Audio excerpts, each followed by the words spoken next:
Living off my son's money, and you have the nerve to be rude?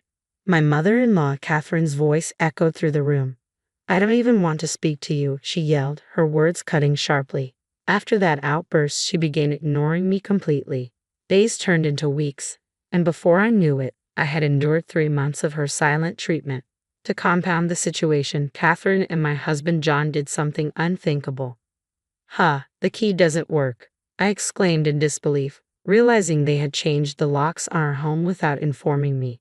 Fed up with their behavior, I quietly sold the house and made the decision to move out. My name is Karen, a 29-year-old office worker. I've been married to John for 2 years now. We first met at a mutual friend's party where he stood out with his charming personality. John, 3 years my senior, works in sales for a traditional company. He's incredibly charismatic and effortlessly entertaining. We hit it off instantly, and soon we were dating regularly. Over time, our relationship deepened, and after 1.5 years, John proposed. I can't imagine my life without you, Karen. Will you marry me? He asked, presenting a ring during a romantic evening at a fancy restaurant with a breathtaking view. It was cliché, but I loved every moment of it and eagerly said yes. And so we tied the knot. Our family gathered, we had our ceremony, and everything went off without a hitch. It was a perfect day, with many of our colleagues and friends joining us, making it a joyous occasion. Following our honeymoon, we began our life together under one roof. Both of us juggle work, so we split household chores to keep things balanced. John, who had experience helping his mother Catherine around the house, was adept at domestic tasks and an excellent cook. His homemade meals were a delight, and on our days off, we cherished our dates and the quality time spent together. I felt incredibly fortunate to have him as my husband.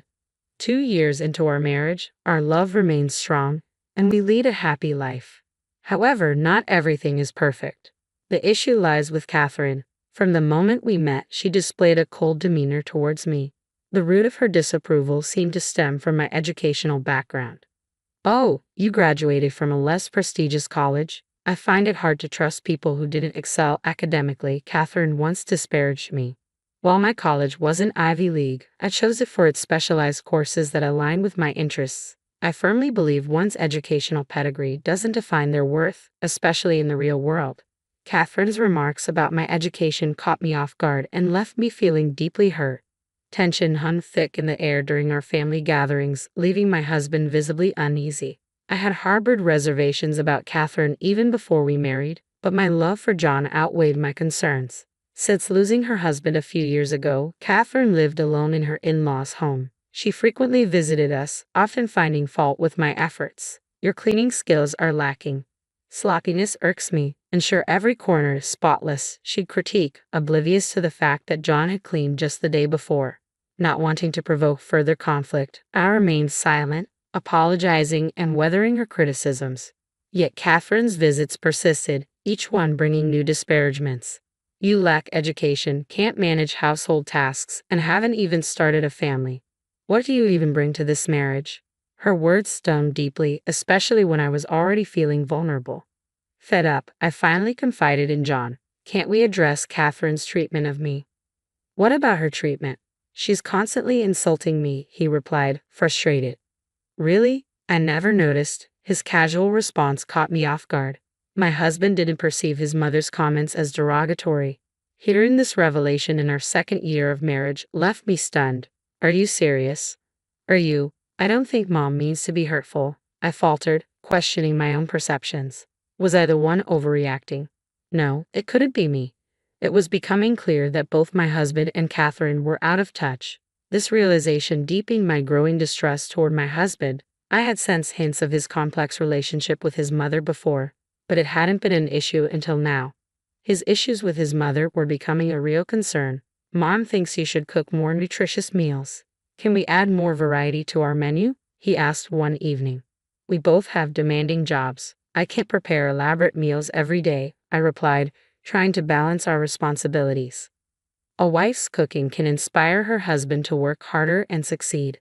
So please put more effort into cooking. I feel like you've been cutting corners, he pressed, echoing his mother's expectations. Fine. I reluctantly expanded the menu, which made dinner preparation more labor-intensive.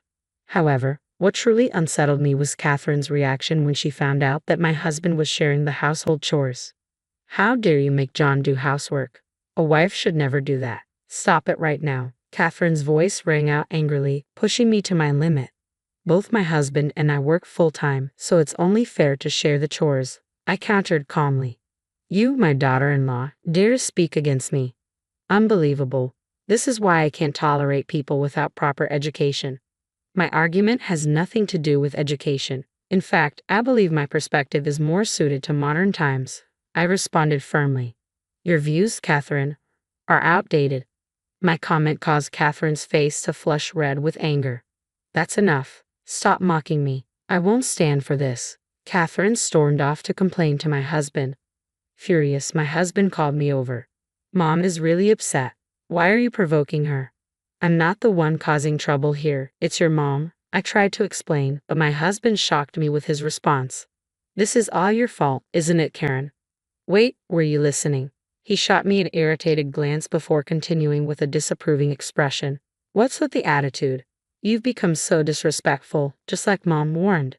It's not right for a wife to behave this way. Seriously, even you're saying this now. I felt deeply disappointed. I had hoped my husband held different values from Catherine, but it seemed her influence was stronger than I realized. Could I truly find happiness in this marriage? Uncertainty overwhelmed me. Then my husband dropped another bombshell. Mom is moving in with us, he announced. When? Is she coming again, starting tomorrow? I asked, caught off guard.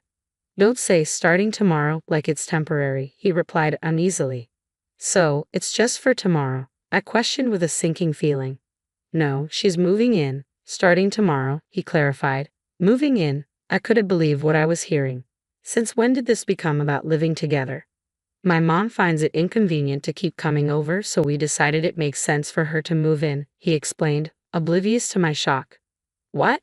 Why would you make that decision without discussing it with me? I'm the one bringing in the income. This should be my call. It was increasingly clear that my husband was completely influenced by his mother, Catherine. She must have been feeding him ideas about a wife's obedience, but making the unilateral decision for Catherine to live with us was unacceptable. The following day, Catherine arrived as if it were the most natural thing, hauling large bags with her. She confidently claimed a room on the first floor, behaving as though she had always lived there. Karen, get the coffee brewing, will you? You're such an inconsiderate daughter-in-law, she demanded. Hey, Mom's tired from moving. Cut her some slack. Catherine and my husband immediately joined forces to scold me. The thought of this becoming a daily occurrence was unbearable. I started preparing for any unforeseen circumstances. Catherine continued to boss me around, but at the time, I was deeply engrossed in a significant work project and chose to ignore whatever Catherine or my husband said.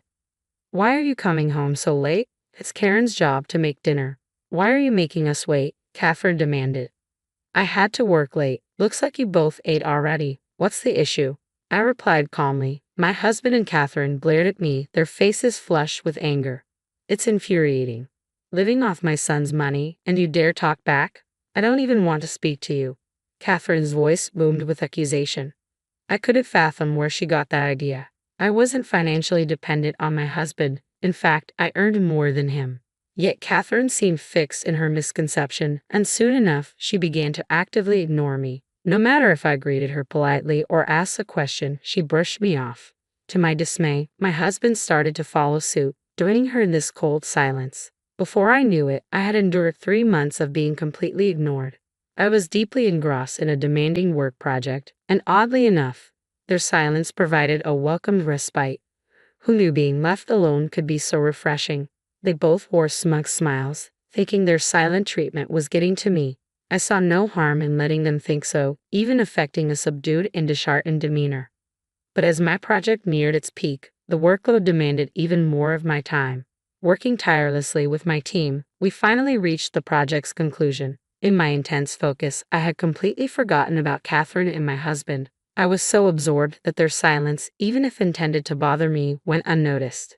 At some point, Catherine and my husband must have realized their strategy had no effect on me. That's when they resorted to something unthinkable. My key isn't working. No matter how many times I try, it won't fit the lock, I muttered to myself in frustration. It turned out they had changed the locks without informing me.